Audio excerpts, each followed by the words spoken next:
नाज़रीन, खुदावंद यीशु मसीह नासरी के नाम में आप सबको सलाम। मैं आपका खादम, आपका host reverend doctor Robinson Asghar ईमान का सफ़र प्रोग्राम लेके आज फिर आपके सामने हाज़िर हूँ।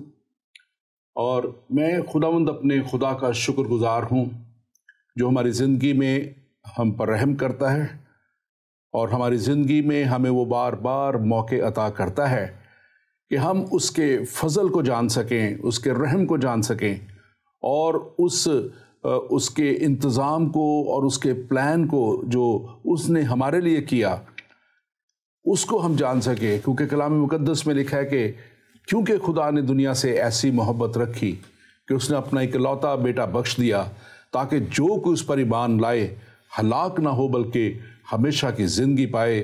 यूहन्ना की इंजील उसका 3 बाब और 16वीं आयत ये बड़े वाज़े तौर पे बयान करती है कि जो कोई उस पर ईमान ले आता है वो हलाकत में नहीं जाता बल्कि हमेशा की ज़िंदगी उसको मिल जाती है।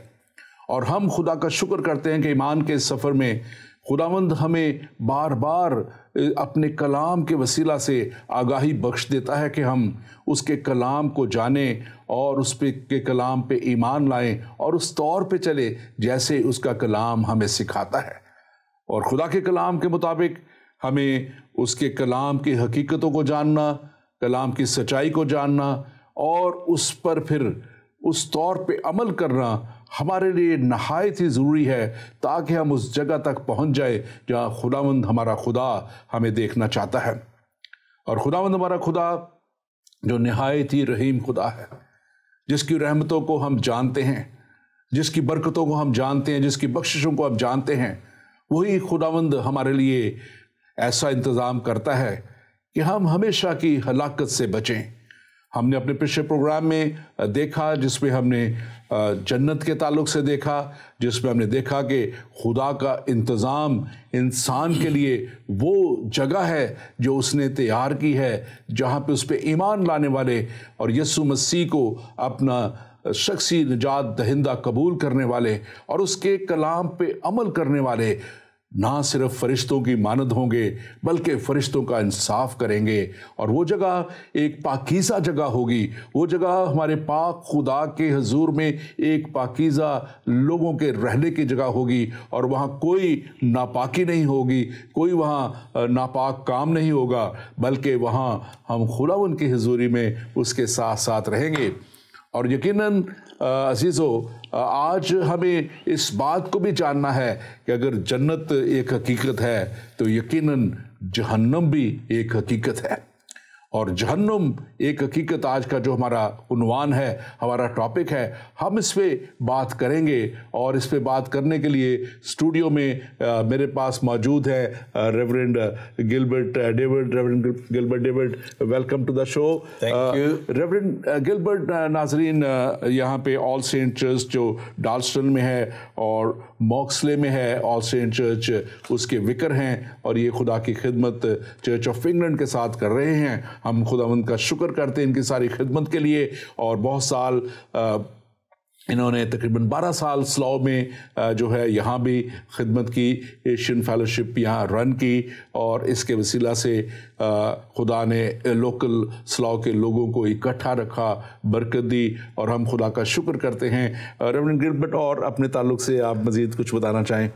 First of all I would like to say thank you to God almighty for this opportunity कि आज मैं आपके साथ ज़िंदगी टीवी के स्टूडियो में बैठा हूँ जहाँ से आप लोगों को ज़िंदगी का पैगाम देते हैं। और आज मुझे आपने इस ईमान के सफ़र में शरीक किया, मैं इसके लिए तहे दिल से आपका शुक्रगुज़ार हूँ। अपने हवाले से मैं सिर्फ इतना कहना चाहता हूँ कि मैं स्लाओ में ख़िदमत करने के बाद मैनचेस्टर में खुदावंद ने मुझे मौका दिया। तकरीबन 5 साल मैं मैनचेस्टर डायसिस में ख़िदमत की। मैंने एक जगह है बोल्टन वहाँ पे, और उसके बाद गुज़श्ता 3.5 साल से मैं वोल्सहोल में 2 चर्चेज़ हैं, जैसा भी आप बता रहे थे, all saints Darlaston and all saints Moxley church, उनके साथ अब मैं वहाँ पे ख़िदमत कर रहा हूँ। हम खुदा उनका शुक्र करते हैं। खुदा हमारा खुदा ही है जो हमें खिदमतें देता है और उन खिदमतों को अच्छे तौर करने के लिए हमें हिकमत देता है, दानाई देता है, ज़ोर देता है, क़ुव्वत बख्शता है। हम खुदा का शुक्र करते हैं। और नाज़रीन, आज का जो हमारा टॉपिक है ख़ास तौर पे इसके ताल्लुक से जहन्नम जो है उसके ताल्लुक से हम सीखेंगे, इसका लफ्ज़ी मतलब क्या है हम उसके ताल्लुक से भी हम जानेंगे। लफ्ज़ी ताल्लुक तो यकीनन ये वो है ना ख़त्म होने वाली आग की जगह इसको कहा गया है। और एक जहन्नुम लोगों ने भी, जैसे आज भी इस दुनिया में बहुत से ऐसे लोग हैं जिन्होंने दुनिया को रहने के जगह जहन्नुम बनाया हुआ है। और एक वक्त वो था जिसका हम जिक्र तौरेत में और सफ़ा अंबिया में देखते हैं। अगर हम दूसरा सलातीन में देखें 23 बाब 10वीं आयत में, और फिर दूसरी तवारीख 28 बाब 30वीं आयत, और उसके बाद 33वें बाब में भी, और इस तरह यर्मिया 7वां बाब और यर्मिया 32वें बाब में भी हम देखते हैं कि एक जगह थी यरूशलेम के करीब बिन हनूम, और बिन हनूम में जहन्नम का हमें जिक्र मिलता है कि वहाँ पे उन लोगों ने अपने देवताओं के सामने जो है वो अपने बच्चों को जलाते थे, और उस अपने देवता को खुश करने के लिए कि वो हमेशा उसकी हलाकत से बचें, वो अपने आप को हलाकत से बचाने के लिए अपने ही बच्चों को जला देते थे।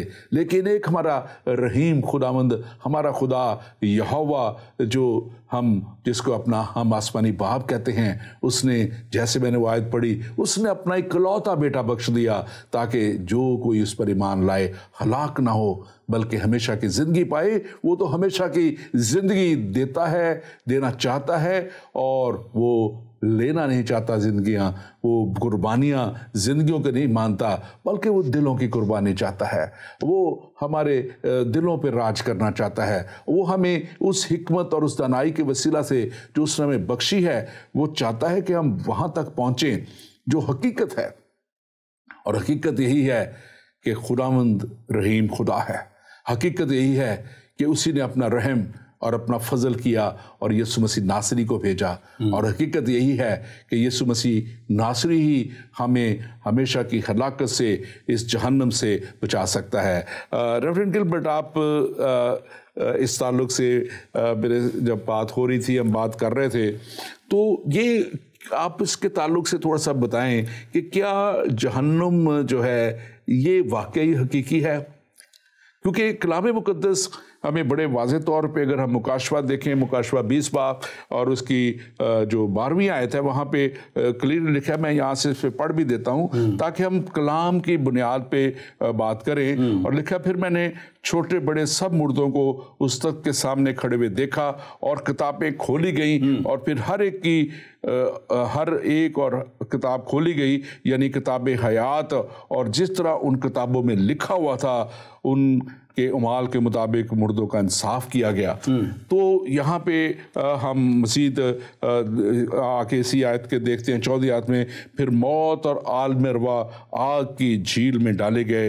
ये आग की झील दूसरी मौत है, और जिस किसी का नाम किताब हयात में मिला हुआ ना मिला, वो आग और गंधक की झील में डाला गया। तो ये आप कलाम तो हमें बड़े वाज़े तौर पे बता रहा है। आप कलाम की रहनुमाई में क्या नाजरीन को बताना चाहेंगे कि क्या वाकया ही जहन्नुम एक हकीकत है? आपने जो हवाला भी पढ़ा है उसमें एक बात बड़े वाज़े तौर पर उभर के सामने आती है, और वो है तख्त अदालत। जो तख्त अदालत है उसका जो कॉन्सेप्ट है उसको हमें आज समझना बड़ा ज़रूरी है। खुदा के बारे में हम जानते हैं कि खुदा मोहब्बत है। खुदा ने जब इंसान को खल्क किया, उसको बनाया, और बाग़ अदन में हम जानते हैं कि खुदा आकर इंसान के साथ रफ़ाकत रखा करता था। और ये खुदा का जो प्यार था, उस वक़्त इसमें एक बहुत बड़ा खला पैदा हो गया जब इंसान गुनाह में गिर गया। खुदा और इंसान के बीच में एक जुदाई पैदा हो जाती है गुनाह के बाइस। और आज जब हम इस सज़ा और इस जज़ा के बारे में सोचते हैं तो हम ये देखते हैं कि खुदा कभी नहीं चाहता था कि वो किसी को हलाक करे। खुदा इंसान की हलाकत से खुश नहीं होता। उसने इंसान को तख्लीक किया, उससे प्यार किया, और खुदा चाहता है कि हमेशा इंसान के साथ वो रफाकत रखे। लेकिन क्योंकि गुनाह बीच में आ गया, जुदाई पैदा हो गई, तो ज़रूर था कि खुदा उसको वो डायरेक्शन देता जिस पर चलकर वो खुदा की रफाकत में वापस आ सकता, और वो उम्मीद हमें खुदा ने दी। पैदाइश की किताब में हम पढ़ते हैं कि जब इंसान ने गुनाह किया, खुदा के से दूर हो गया, लेकिन खुदा ने उसको प्रॉमिस दिया, उसको एक वादा दिया कि मैं फिर से इस भटके हुए, इस खोए हुए इंसान से मिलाप करूंगा। ये खुदा का जो मिलाप है, ये एक ख़ास अहमियत रखता है। और आज जब हम इस हलाकत के बारे में सोचते हैं, जहन्नम के बारे में सोचते हैं, हम जजमेंट के बारे में सोचते हैं, तो वहाँ भी हमें खुदा का वो प्यार नज़र आता है। इंसाफ जो है, वो इंसाफ का तकाजा खुदा पूरा इस तौर से करता है कि उसने कहा कि जो जान गुनाह करेगी वो मरेगी। और जो जहन्नम है, बेसिकली ओरिजिनल प्लान जो था खुदा का, उसमें जहन्नम नहीं था। खुदा चाहता था कि वो इंसान के साथ हमेशा इसी तरह रफाकत रखे, लेकिन जब गुनाह आया तो फिर गुनाह की वजह से जहन्नम, मौत आई, और फिर जहन्नम आई के सजा का जो कॉन्सेप्ट है जहन्नम का, वो आज हम देखेंगे कि खुदा का सजा देने का तरीका जो है वो क्या है। और हम जब अंजील मुक़द्दस में पढ़ते हैं, अभी आपने रेवलेशन से हमारे लिए तलावत की, और मैं एक आज जो है मत्ती रसूल की अंजील उसका 25वां बाब और उसकी जो वर्स 41 है वो मैं पढ़ना चाहता हूँ। ये लिखा है, फिर वो बाएं तरफ वालों से कहेगा, आए मलाउनो, मेरे सामने से उस हमेशा की आग में चले जाओ जो अबलीस और उसके फरिश्तों के लिए तैयार की गई है।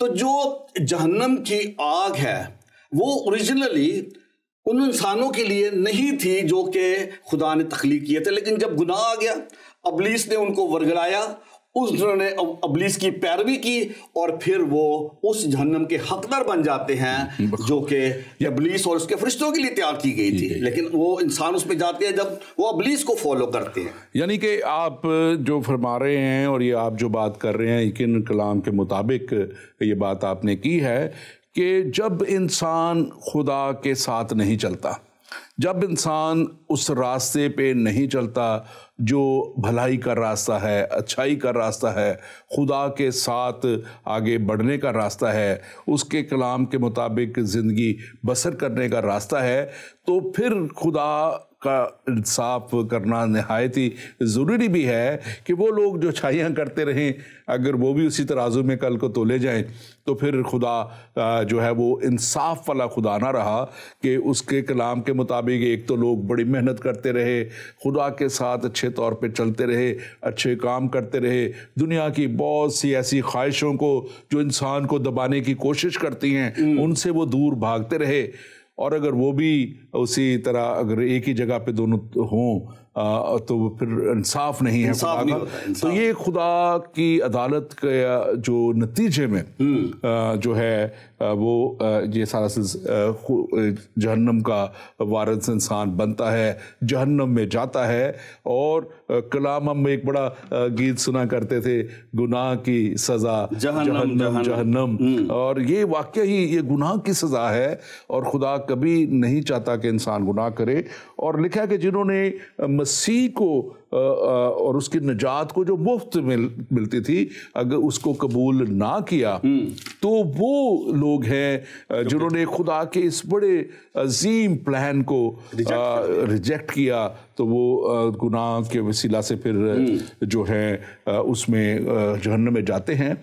एक मुझे मज़ीद बताइए कि कुछ लोग ये भी कहते हैं कि खुदा ऐसा नहीं कर सकता क्योंकि खुदा तो मोहब्बत है। बिल्कुल सही, ये एक आम ख्याल है, हर कोई ये समझता है, और ख़ासतौर पर बाइबल मुक़द्दस हमें बताती है कि खुदा जो है वो मोहब्बत है, मोहब्बत करने वाला खुदा है, रहम करने वाला खुदा है। तो फिर उसका इंसाफ कहाँ गया? बात है कि खुदा जो है वो मुनसिफ है, उसने इंसाफ करना है। जैसा भी आप कह रहे थे कि बाज़ लोग खुदा की राह पे चलते हैं, बाज़ लोग खुदा को नहीं मानते, उसके पीछे नहीं चलते, उसकी राहों पर नहीं चलते। तो उनमें और उनमें फ़र्क क्या है? तो हम पढ़ते हैं इब्रानियों के ख़त के 9वें बाब की 27वीं आयत में कि इंसान का मरना और फिर अदालत का होना मुकर्रर है। अदालत जो है वो खुदा की तरफ से है, वो जरूरी है। और हम जब डैनियल की किताब पढ़ते हैं, बुक ऑफ डैनियल चैप्टर 12, और जहाँ पे वर्स 2 में लिखा है, और जो खाक में सो रहे हैं उनमें से बतेरे जाग उठेंगे, बाज हयाते अब्दी के लिए और बाज रुसवाई और जिल्लत अब्दी के लिए। तो ये जो मयार है खुदा ने पहले से मुकर्रर किया है कि वो जो लोग खुदा के अहकाम को नहीं मानते, खुदा ने तो तौरात दे दी, अपना कमांडमेंट दे दिया, खुदा ने लॉ दे दिया कि भाई अब ये लॉ है, आप इसको फॉलो करो and you will be fine, अगर खुदा के अहकामात को मानते हैं। लेकिन इंसान उसको मानने से कासिर है। खुदा ने जो अहकाम दिए हैं, जो खुदा ने रास्ता बताया है, जब उसको नहीं मानते तो फिर अदालत का होना जो है वो ज़रूरी है। और डैनियल ने हमें पहले बता दिया कि भाई अदालत का दिन मुकर्रर है, बाज जी उठेंगे हयाते अब्दी के लिए, हमेशा की ज़िंदगी के लिए, और बाज हमेशा की उस हलाकत के लिए। और क्योंकि आपने ये जिक्र किया है कि खुदा ने शरीयत दे दी, खुदा ने अहकाम दे दिए और खुदा ने कहा, तो यहाँ मैं समझता हूँ इसको भी बयान कर देना बड़ा ज़रूरी है कि कलाम भी हमें ये बताता है कि शरीयत के एतबार से अगर हम ज़िंदगी बसर करेंगे तो फिर शरीयत के एतबार ही से हम तोले जाएंगे, हमारा फ़ैसला भी उसी शरीयत के एतबार से ही होगा। और फिर हम अगर उस दर्जे तक पहुँचेंगे जो खुदा की एक होलीनेस का दर्जा है, एक पाकीज़गी का दर्जा है, 100% अगर हम उस तालीम के मुताबिक चलेंगे तो फिर हम उस हमेशा की ज़िंदगी तक पहुँचेंगे। लेकिन दूसरी तरफ हम खुदा के उस बड़े असीम इंतज़ाम को देखते हैं जिसको हम ग्रेस का पीरियड कहते हैं, फजल का दौर कहते हैं, कि खुदा ने यीशु मसीह को इसलिए भेज दिया ताकि जो कोई उस पर ईमान लाए वो हलाक ना हो बल्कि हमेशा की ज़िंदगी पाए। हम इस तरफ भी आगे जाके मज़ीद बात करेंगे, लेकिन हम पहले इस बात को कि क्या जहन्नम एक हकीकत है मज़ीद हम कलाम में से देखेंगे। और कलाम मुक़द्दस में अगर हम मरकज़ की अंजील में से देखें, क्योंकि हमारे साथ हमारे व्यूअर्स हैं, वो चाहते हैं कि हम उनको कलाम मुक़द्दस में से भी हवाला से बताएं। और अगर मैं कहूँगा अपने व्यूअर्स से कि अगर आप कॉल करना चाहें, अगर आपका कोई सवाल है, आप ज़रूर हमें कॉल कीजिए। आपके नंबर एक स्क्रीन पे आएगा जो आपका लोकल नंबर होगा, आप उस पर हमें लाइव कॉल कर सकते हैं। और मैं साहब जो बात कर रहा था, आप मरकज़ की अंजील उसका 9वां बाब उसकी 42 से अगर 48 आयत हम यहाँ देखें तो मैं सिर्फ 43 आयत का हिस्सा ये पढ़ूंगा, बाकी लंबी आयत है। और यहाँ पे लिखा है कि अगर तेरा दाना हाथ तुझे ठोकर खिलाए और तुझे काट डाल, और अगर काट डाल, और इस तेरे लिए बेहतर है कि 2 हाथ होने की बजाय तो 1 हाथ से में जहन्नम में जाए। लेकिन यहाँ पे जो ख़ास बात है कि वो लिखा है कि बेहतर है कि जहन्नम के बीच में उस आग में जाए जो कभी बुझने की नहीं। तो हम इस वक्त इस हिस्से को ख़ास तौर पे देखें, ये आग जो है, जहन्नम की आग जो है, ये कभी बुझने वाली आग है। और यहाँ पे ये यकीनन फिर ये जहन्नम जो है जो इसमें जाएगा वो उस में एक हमेशा के अज़ाब में, हमेशा का अज़ाब है वो चल जाएगा। और आगे जाके भी हम इसको 45वीं आयत में भी यही देखते हैं कि तू जहन्नम में ना जाए। फिर आगे 47वीं आयत में भी देखते हैं तू जहन्नम में ना जाए।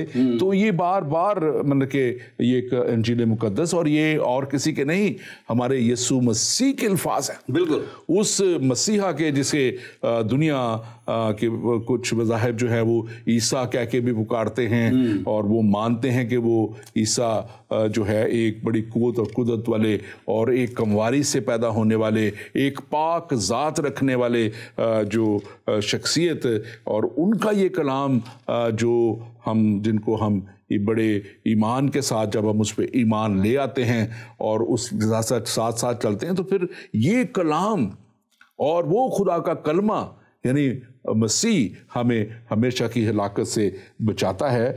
आप थोड़ा सा मुझे इस ताल्लुक से भी बताइए। कुछ लोगों का ख्याल है कि ये जो खुदा से जुदाई है, जब हम गुनाह के वसीला से जुदाई हमारी हो जाती है खुदा से, क्योंकि खुदा की ज़ात पाक है, तो खुदा बुराई को देख नहीं सकता, तो वो हमसे अलग हो जाता है।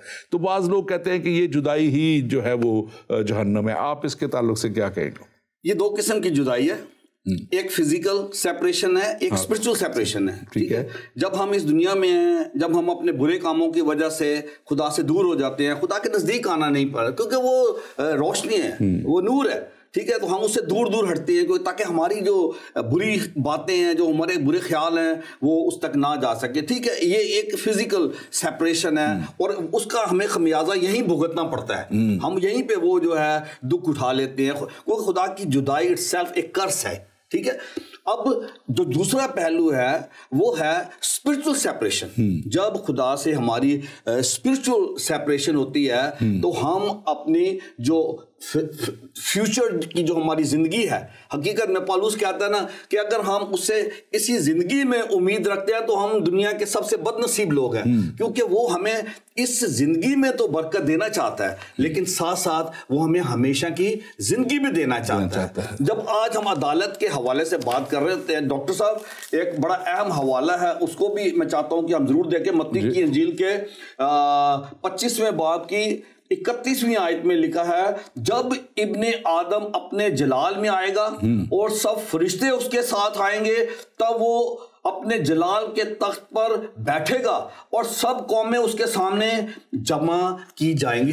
यीशु मसीह सारी दुनिया की अदालत करने के लिए आ रहा है और सारी दुनिया जो है वो उसके सामने पेश की जाएगी। और फिर अदालत कैसे होगी? आप ये देखें कि जब खुदावंद यीशु मसीह अपने तख्ते अदालत पे बैठा होगा तो वो अलग करेगा भेड़ों को बकरियों से, बिल्कुल, और वो कहेगा अपने दाएं हाथ पे बैठे हुए लोगों को, आओ और उस हमेशा की जिंदगी को हासिल करो, उस बादशाही में दाखिल हो। लेकिन उनको जिन्होंने उसको रिजेक्ट किया है, जिन्होंने खुदा की उस मोहब्बत को बिल्कुल नाचीज समझा है, खुदा ने अपनी मोहब्बत इस तरह जाहिर की कि उसने अपना प्यारा बेटा हमारी खातिर बख्श दिया, ताकि जैसा भी जो कुछ पर, और बेटा इसलिए नहीं आया कि सजा का हुक्म करे, वो सजा को हुक्म करने के लिए या वो लोगों को अजाब में डालने के लिए नहीं आया, बल्कि वो आया ताकि हम जिंदगी पाएं और हमेशा की जिंदगी पाएं।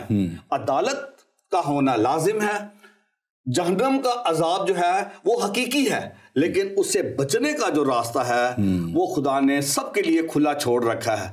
उस डाकू को देख ले जो सलीब पर था, जिंदगी के आखिरी लम्हात में उसने खुदावंद यीशु मसीह को कबूल किया और वो मौत से निकलकर जिंदगी में तू यीशु ने खुद फरमाया कि तू आज ही मेरे साथ फिरदौस में होगा, यानी कि यीशु मसीह के पास कुल इख्तियार हर एक चीज़ के ऊपर, फिरदौस के ऊपर भी, जन्नत के ऊपर भी उसका कुल इख्तियार है। और मैं समझता हूँ कि ये आप जो बात कर रहे हैं इसमें बड़ी खुदा के कलाम से बड़ा वो खूबसूरत कलाम की आयत आपने पेश की हैं।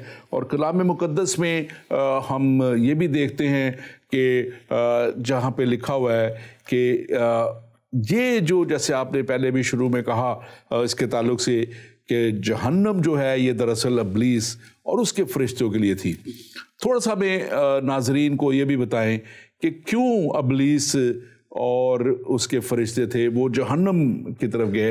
ये इब्लीस का जो है जो सारा वो सिलसिला उसके लिए क्यों मतलब कि जहन्नम को जो है तैयार किया गया और उसके फरिश्तों को, इस ताल्लुक से थोड़ा सा बताएं, उसका ओरिजिन भी हम थोड़ा सा जानें। ईमानदार हैं जो बाइबल मुकद्दस को जानते हैं वो जानते हैं कि जो इब्लीस है वो एक मुकर्रर फरिश्ता था, फरिश्तगान के साथ रहता था, लेकिन क्योंकि इसने बगावत की और वो आसमान से फेंका गया, और इसने सिर्फ ये नहीं किया कि खुद ही नीचे आ जाता, इसने और दूसरे फरिश्तों की उकसाया साथ में, और वो भी इसके साथ नीचे गिराए गए, और इन्होंने आकर एक अपनी हुकूमत जो है वो कायम की हुई है, और वो खुदा के लोगों को, खुदा की मखलूक को मुख्तलिफ तरीक़ों से खुदा के ख़िलाफ़ इस्तेमाल कर रहे हैं, खुदा के राहों से उनको दूर ले जा रहे हैं। और वो लोग जो कि इब्लीस के बहकावे में आ जाते हैं, उसकी राहों पे चलना शुरू कर देते हैं। जहां इब्लीस जाएगा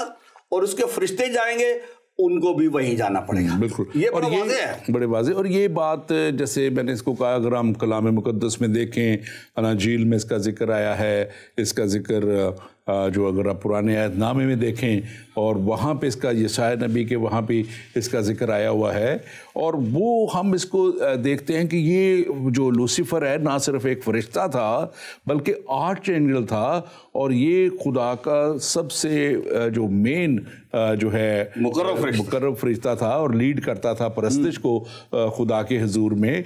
और फिर इसने अपने आप को खुदा के बराबर गुरूर इसमें आ गया, तकब्बुर आ गया, और खुदा अपने आप को खुदा से भी बढ़ के इसने, मैं अपना तख्त खुदा से भी ऊपर ले जाऊंगा जी। और वहाँ से इसको हम देखते हैं कि ये सारा जो है सिलसिला इसका गिराया जाना, क्योंकि फिर मैंने सिर्फ इसलिए इसको मैंने चाहा वाज़ेह करें क्योंकि खुदा बेइंसाफ खुदा नहीं है। जी। वो इंसाफ का खुदा है। बिल्कुल। और वो किसी को भी जो है वो हलाकत में नहीं चाहता कि वो जाए।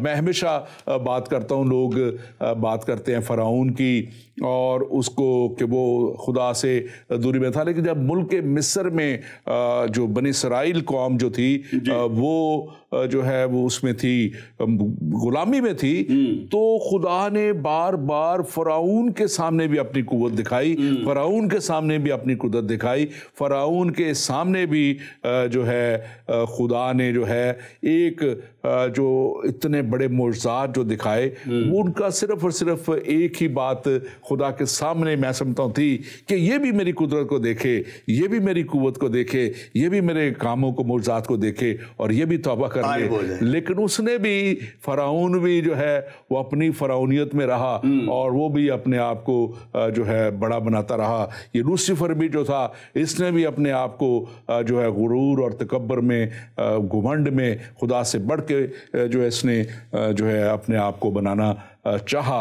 और फिर लिखा कि आसमान पर एक बड़ी लड़ाई हुई, एक जंग हुई और खुदा के फरिश्तों ने लूसीफर को और उसके फरिश्तों को गिरा दिया और उसको हमेशा की हलाकत के लिए खुदा ने जो है ये आग और गंधक की झील का, ये जो दोज़ख का बनाया जाना, जहन्नम का बनाया जाना, ये उसका और उसके फरिश्तों के था।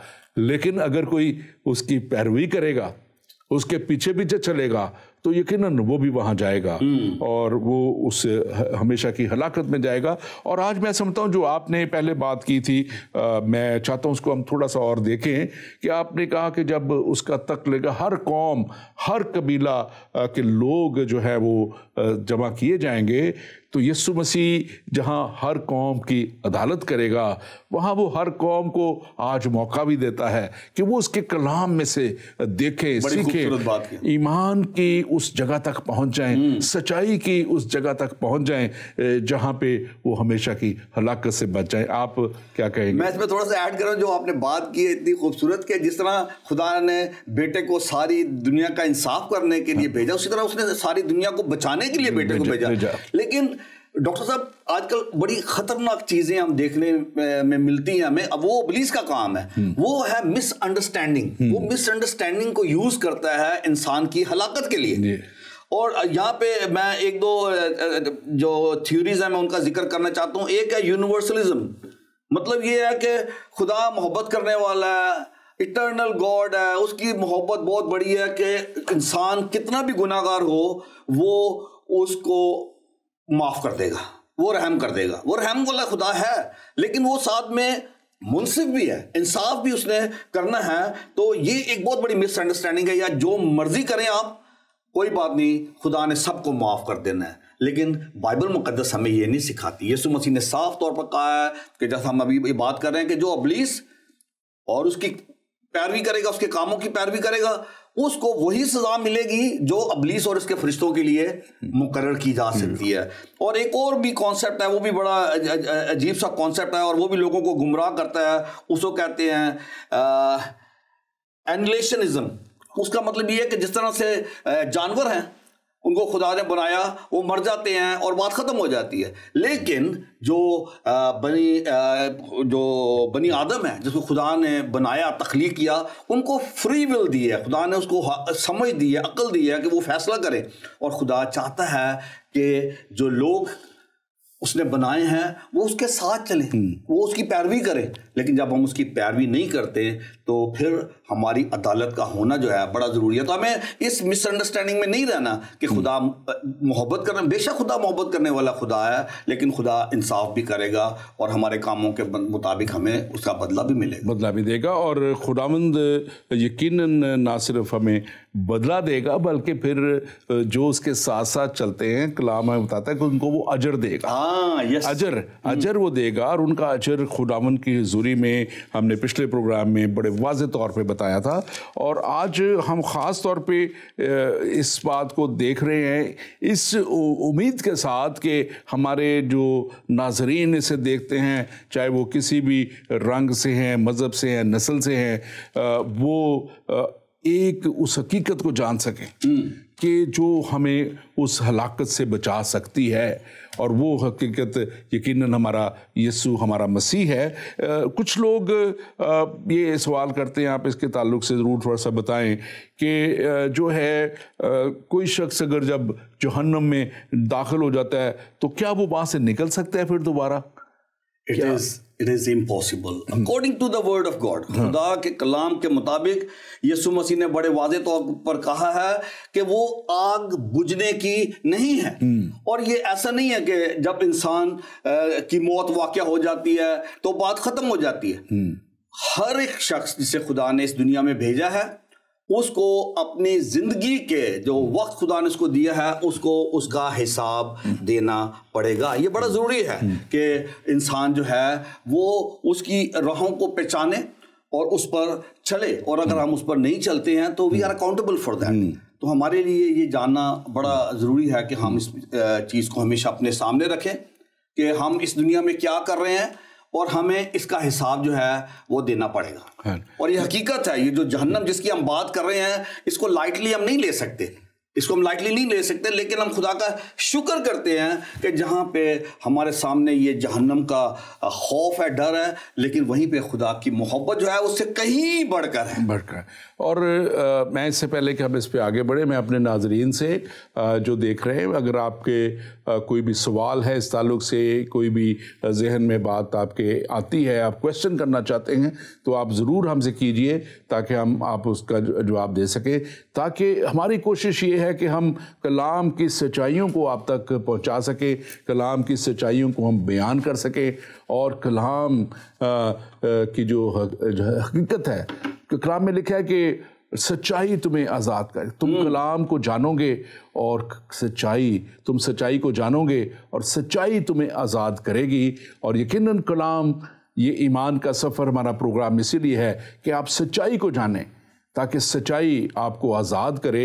आप अगर किसी भी ऐसे मज़हब को फॉलो कर रहे हैं, जैसे हमने पिछले प्रोग्राम में भी इसके ताल्लुक से बात की थी कि बहुत से तस्वुरात अट्रैक्ट करने के लिए दे दिए गए हैं दुनिया को, लोगों को, और उनको बहुत से गलत कॉन्सेप्ट उनके जहनों में डाल दिए गए, दिलों में डाल दिए गए, बहुत सी अट्रैक्शन उन्हें दे दी गई कि वहाँ पे ये होगा, वहाँ पे ऐसा होगा।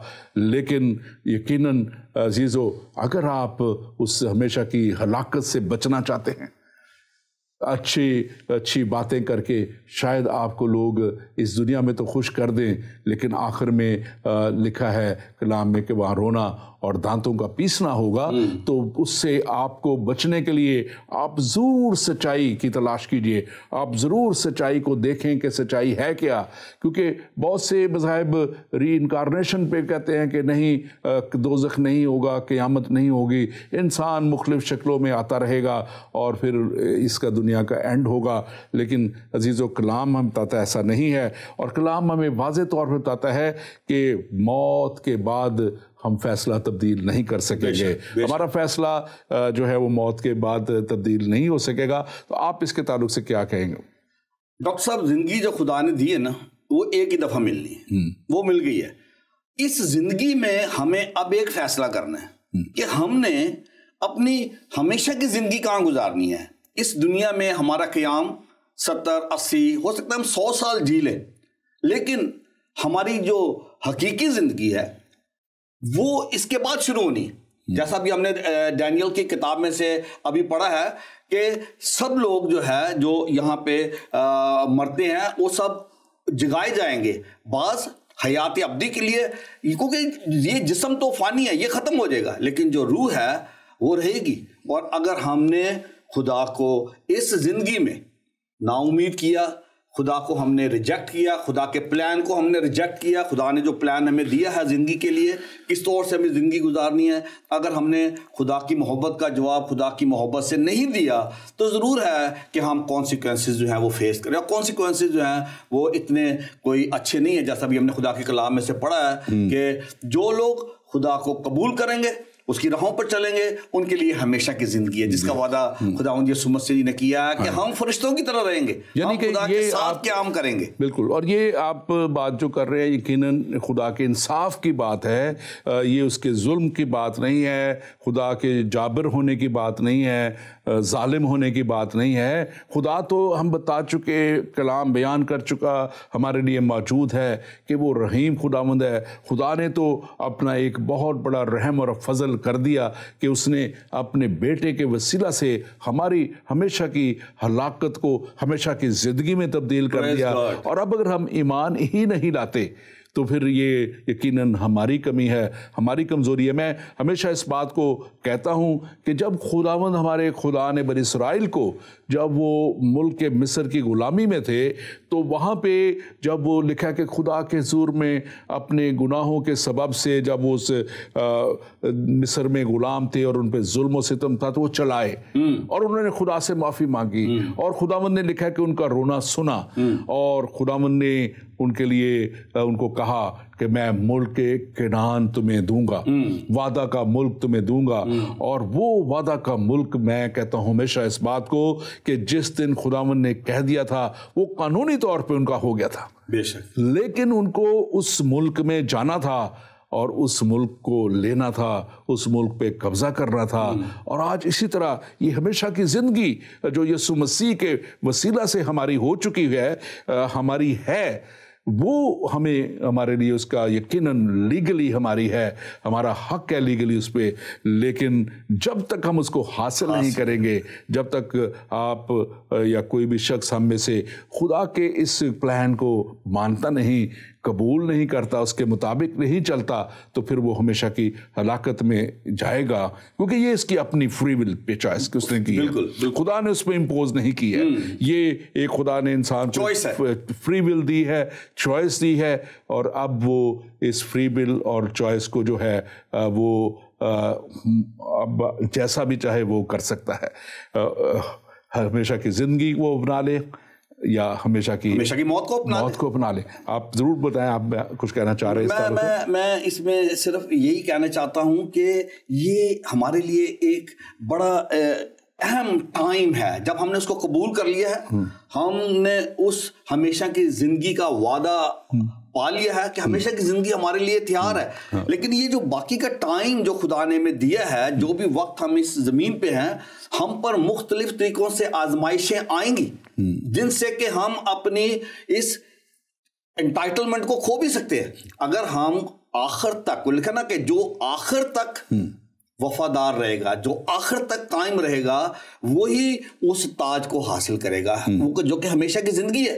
तो इसलिए हमें जरूरत इस बात की है कि अब जो वक्त हमारे पास बाकी है इस जमीन पर, उसको हम किस तरह से गुजारें, अपने उस टाइटल को, अपने उस गिफ्ट को जो खुदा ने हमें दिए है, उसको हमें संभालने की जरूरत है। और वो तभी मुमकिन है कि जब हम संजीदगी से और बड़ा फेथफुली खुदा के अहकामात को, खुदा की मर्जी को जो उसने हम पर अपने कलाम के वसीले से जाहिर की है, उसको हम पूरा करें। हम किसी भी वक्त जो है इसमें सुस्ती नहीं कर सकते। और हमें तो हमेशा की जिंदगी मिल गई है, हम जो मर्जी करते रहो। No, it's not like that.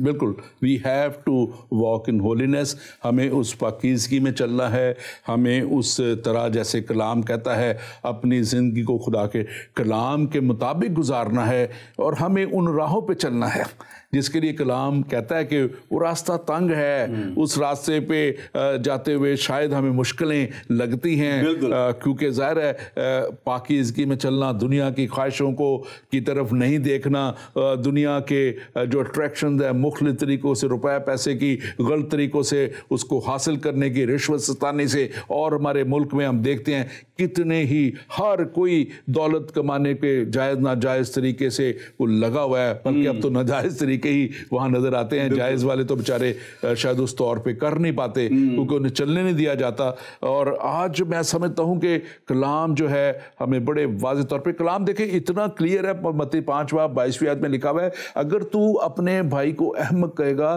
तो आतिश जहन्नम का सजावार होगा। बिल्कुल। तो मतलब बड़े एक नहीं दो नहीं कि कितनी जगहों पे कितने हवाले मैं देख रहा था। मत्ती की अंजील में कुछ 7-8 हवालों का जिक्र है जहन्नम का, जहाँ पे जिक्र है। हम मरकज़ की अंजील में देखते हैं वहाँ पे जिक्र है, हम लूका की अंजील में देखते हैं वहाँ पे जिक्र है, पुराने ऐदनामे में इसका हम जिक्र पाते हैं। और आज मैं समझता हूँ कि खुदा मेरे और आपके वसीला से, ईमान के सफ़र के इस प्रोग्राम के वसीला से खुदा बात कर रहा है बहुत से लोगों से कि वो उस ज़िंदगी को अपनाएं जो उन्हें हमेशा की ज़िंदगी तक ले जाए।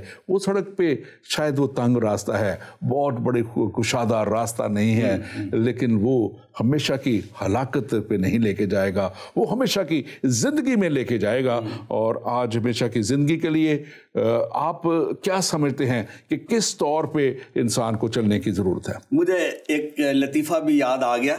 पाकिस्तान में किसी ने कहा था कि सराते मुस्तकीम के हवाले से कि मतलब किस कदर दुश्वार गुजार है वो, सर के बाल की तरह पतला रास्ता, उस पर चलना कितना मुश्किल है। लेकिन हम खुदा का शुक्र करते हैं, अंजील मुक़द्दस के मुताबिक हमें उस हमेशा की ज़िंदगी को पाने के लिए, उस सराते मुस्तकीम पे चलने के लिए कोई कष्ट उठाने की ज़रूरत नहीं है, बल्कि हमें सिंपली खुदावंद यीशु मसीह के पास आने की ज़रूरत है। क्योंकि यीशु मसीह ने हमारे लिए ये सब काम जो है वो कर दिया। उसने सलीब पर निजात के काम को पूरा करके, रास्तबाजी के काम को पूरा करके हमारे लिए वो हमेशा की ज़िंदगी का दरवाज़ा खोल दिया है। और उसने हमसे ये कहा है कि आए थके मांदे और बोझ से दबे हुए लोगों, सब मेरे पास आओ, मैं तुमको आराम दूंगा। अगर हम उस हमेशा की ज़िंदगी में उस आराम में दाखिल होने चाहते हैं तो हमें उसके लिए कुछ ऐसा खास करने की जरूरत नहीं है, सिर्फ यीशु को अपना निजात दहिंदा कबूल कर ले, उसके पास आ जाए, हमेशा की जिंदगी देने के लिए। और ये खास तौर पे लोग समझते हैं कि शायद ये हमारे लिए बात है और हमें ही हलाकत में जाना है। लेकिन अगर हम मुकाशवा उसका 20वां बाब और उसके 10वीं आयत देखें तो वहाँ पे एक कलाम लिखा है, यूहन्ना आरफ की वसीला से जो खुदा ने उसको रेवलेशन दिया, मुकाशवा दिया, लिखा है कि इन बातों का जल्द होना ज़रूर है। और वहाँ पे लिखा हुआ है 10वीं आयत में 20वें बाब की, उनका गुमराह करने वाला अबलीस, यानी कि जो गुमराह कर रहा है इंसान को वो अबलीस है और वो उस रास्ते पे नहीं चलने देता। ये गुमराह का इसलिए करता है कि वो कहीं हमेशा की जिंदगी में ना चले जाए, क्योंकि खुदा ने उसको गिरा दिया है, अब उसने तो हमेशा की हलाकत में जाना ही जाना है। तो लोग उसको फॉलो करें, उसके पीछे चले। और लिखा है कि उनका गुमराह करने वाला अबलीस आग और गंधक की झील की उस झील में डाला जाएगा जहां वो हैवान और झूठा नबी भी होगा और वो दिन रात अब्दुल-आबाद अजाब में रहेंगे। बिल्कुल बिल्कुल, अब्दुल-आबाद यानी कि हमेशा के लिए। और वो जो पहला सवाल था कि क्या वहां से वापसी, अब्दुल-आबाद की ये हलाकत है जहाँ पे अबलीस भी होगा। यहाँ पे जिक्र अबलीस का है कि वो जो दुनिया को गुमराह कर रहा है, एक दिन जब अदालत का तख्त लगेगा जहाँ पे लिखा है कि हैवान और झूठा नबी, और इस हैवान के ताल्लुक से भी हम बात करेंगे तफसीलन, क्योंकि ये लंबा एक टॉपिक है, हमें इसके लिए ज़्यादा वक्त चाहिए। हैवान और झूठे नबी के ताल्लुक से भी हम बात करेंगे कि ये वो हैवान जो एक समुंदर से एक हैवान के निकलने का जिक्र है और वो क्या है, और एक ज़मीन से निकलता है वो क्या है, और ये झूठा नबी जो है और एंटी क्राइस्ट का जिक्र है ये क्या है। लेकिन सब के लिए लिखा है कि वो दिन रात अब्दुल्लाबाद अजाब में रहेंगे। बिल्कुल। तो ये अजाब के फर्जंद हैं, अजाब में जाएंगे। अब अजाब जो है इनके लिए इनका मुकद्दर बन चुका है। लेकिन रेवरेंड गिलबर्ट, इंसान के लिए अभी भी मौका है।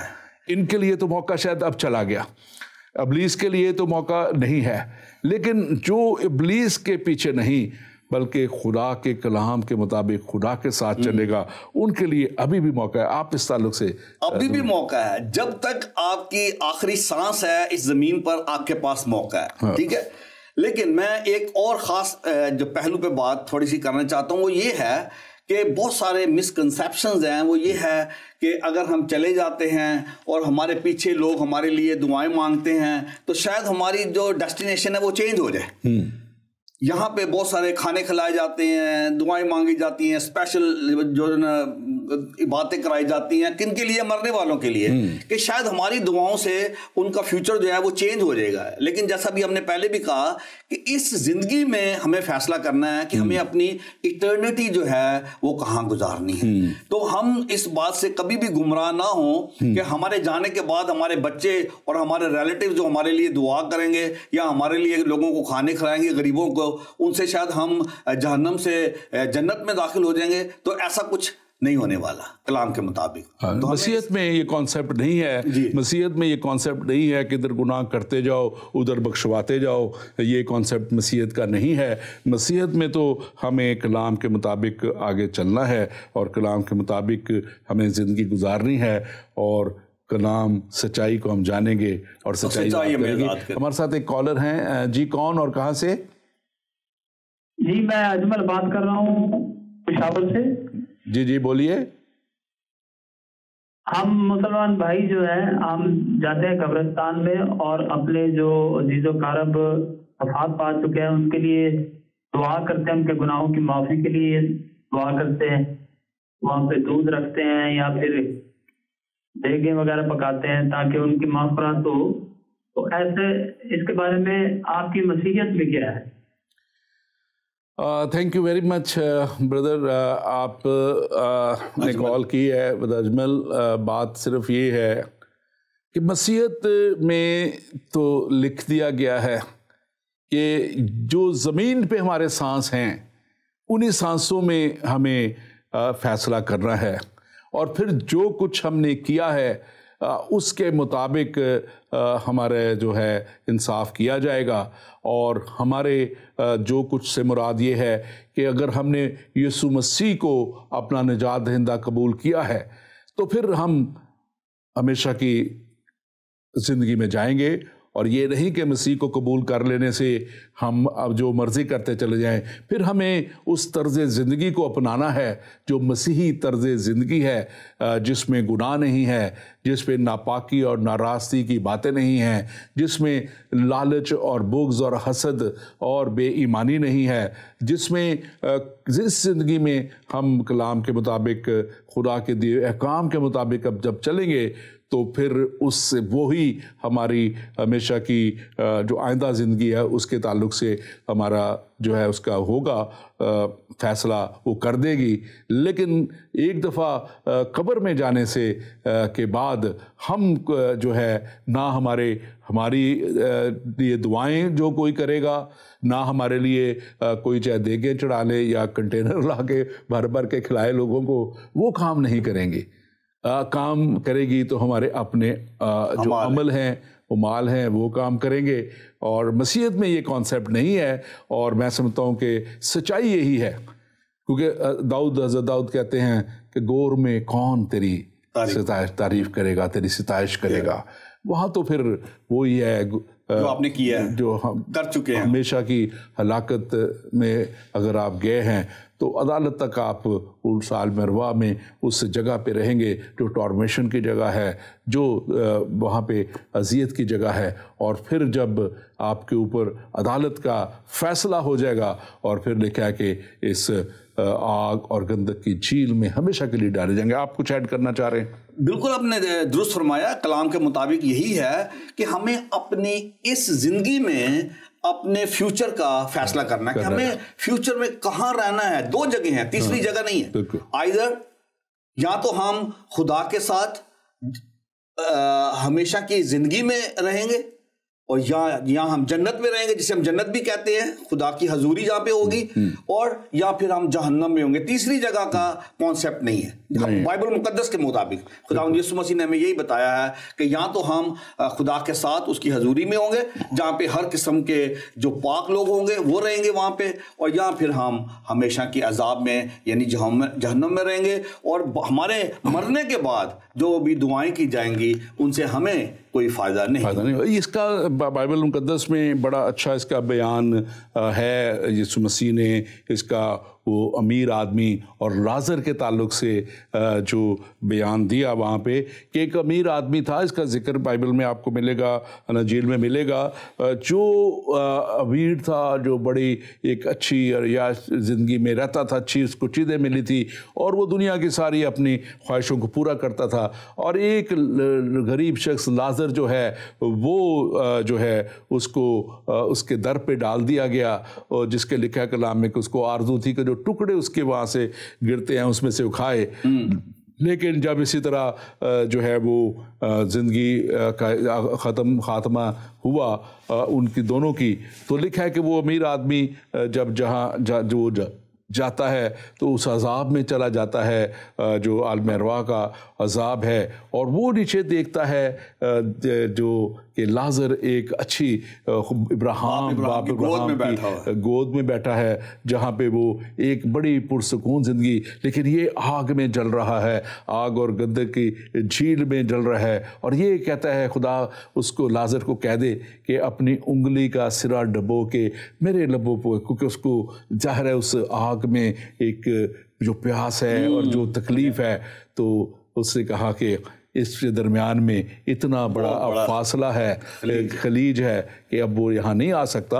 और फिर ये भी लिखा है को कहता है कि मेरे अजीज़ों को जाके इसको भेज के बताए, इसको भेज के ये बताए जाके कि वो कम अज़ कम इस अज़ाब से बच जाएं। और तो लेकिन खुद यीशु ने क्या कहा कि उसको कहा गया कि उनके पास मूसा और दूसरे अंबिया और दूसरे नबी तो हैं और उनकी सुने। और आज मैं समझता हूँ कि ये कलाम जब आप उन तक पहुँचाया जा रहा है, और ये कलाम वो सच्चाई है जो उन्हें आज़ाद करेगी। और जैसे हमारे कॉलर यजमल ने किया, वो अभी उनके पास मौका है। ये ज़िंदगी में ही सोच लेना और इस ज़िंदगी में ही इस बात का तज्जिया कर लेना ही उनकी हमेशा की हलाकत से उनको बचा सकता है। ज़िंदगी में मैं समझता हूँ कि खुदा का कलाम जो है वो एक बड़ी क्लियर कट हमें जो है एक पिक्चर गाइडेंस देता है। सो आप जो है इसको देखें, कैसे आप इसको कैसे देखते हैं? आप थोड़ा चंद लम्हों में अगर आप बयान करना चाहें। मैं डॉक्टर साहब, आज जब हम ईमान के सफ़र में यहाँ बैठे हैं और हम लोगों को दावत दे रहे हैं कि उस हमेशा की ज़िंदगी को हासिल करें ताकि आप उस हमेशा के अजाब से बच सकें। हमेशा से अजाब से बचने का और कोई तरीका नहीं है। आप कितना पैसा खर्च कर लें, आप कितने दान दे दें, आप कितनी कुर्बानियां दे दें, उससे कुछ नहीं होने वाला सिवाय एक बात के कि आप, क्योंकि जितने गुनाह हमने किए हैं हम उसके मुताबिक कभी भी उसकी कीमत नहीं चुका सकते किसी भी तौर पर। कोई भी कितना भी पाक शख्स हो, वो कभी भी अपने गुनाहों की पूरी कीमत नहीं अदा कर सकता, इसलिए वो हमेशा की जिंदगी का हकदार नहीं बन सकता। लेकिन खुदा ने हमसे इतना प्यार किया कि उसने कहा कि अगर तुम अपने गुनाहों का इकरार करो और उनसे तौबा करो, repent from your sin, turn to Christ, और आपके लिए हमेशा की जिंदगी तैयार है। कितना आसान खुदा ने हमारे लिए इस जहन्नम से बचने का रास्ता कितना आसान है, उसमें मैं करने में मेरा नहीं ख्याल कोई कबात होगी। हाँ जी, एक कॉलर हैं जी, कौन और कहां से प्लीज?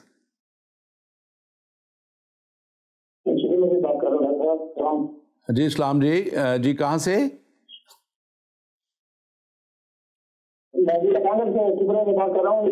जी जी जी हैदराबाद से बोलिए जी। आप जी बोलें, आपकी आवाज आ रही है, बोलिए। जी, मेरा सवाल ये है कि अगर शैतान तौबा कर ले तो अगर शैतान तौबा कर ले, आप जी, आपका बड़ा अच्छा सवाल है जी। नहीं, रिपेंटेंस तो सबके लिए है, रिपेंटेंस इज ओपन। अगर कोई तौबा करके अपने गुनाह से खुदा के पास आ जाता है, खुदा के पास सबके लिए माफी का रास्ता सबके लिए।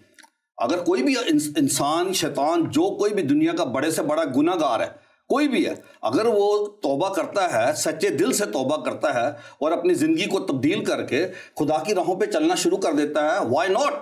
सबके लिए मौका है कि किसी के लिए कोई इम्तियाज नहीं है। खुदा किसी का तरफदार नहीं है। This is the words of the Bible. God is not doing any favouritism to anybody. ये नहीं कि खाली वो क्रिश्चियनों पर रहम करेगा, नहीं, वो सबके लिए है। कोई कितना भी बदकार है, गुनाहगार है, अगर वो तौबा करके यीशु मसीह को अपना निजात दहिंदा कबूल कर लेता है तो उसके सारे गुनाह, कितने भी बड़े बड़े उसने गुनाह किए हों, वो सब माफ हो जाएंगे और यीशु मसीह उसको हमेशा की जिंदगी में दाखिल कर देगा। अगर वो एक डाकू को पता नहीं उसने अपनी जिंदगी में क्या कुछ नहीं किया होगा, कितना बड़ा वो गुनाहगार होगा, जब वो मसीह के साथ सलीब पर था तो उसने कहा कि जब तू अपनी बादशाही में आए तो मुझे याद रखना। तो यीशु मसीह ने उससे कहा था कि तू आज ही मेरे साथ फिरदौस में होगा। तो खुदावंद यीशु मसीह जिसको चाहे उस फिरदौस में, उस हमेशा की जिंदगी में दाखिल कर सकता है। Thank you very much. मैं इसमें ज़रूर इस बात को ऐड करना चाहूँगा। यकीनन देखें, अगर इंसान के लिए एक खुदा ने इतनी मोहब्बत रखी कि उसने अपना इकलौता बेटा बख्श दिया ताकि जो कोई इस पर ईमान लाए हलाक ना हो बल्कि हमेशा की ज़िंदगी पाए, तो यकीनन खुदा ने लूसीफर को भी एक मौका नहीं, बहुत से मौके दिए होंगे। वो तो उसकी और जैसे आप हम कलाम में देखते हैं कि जैसे इसको हमने देखा है कि वो एक आर्च एंजल था, खुदा का मुकर्रब फरिश्ता था, परस्तिश को लीड करने वाला था, तो खुदा को वो कितना प्यारा होगा। लेकिन हम ये भी बात जानते हैं कि वो जो है खुदा के उस तक से गिरा दिया गया, आसमानों से गिरा दिया गया। क्यों गिरा दिया गया?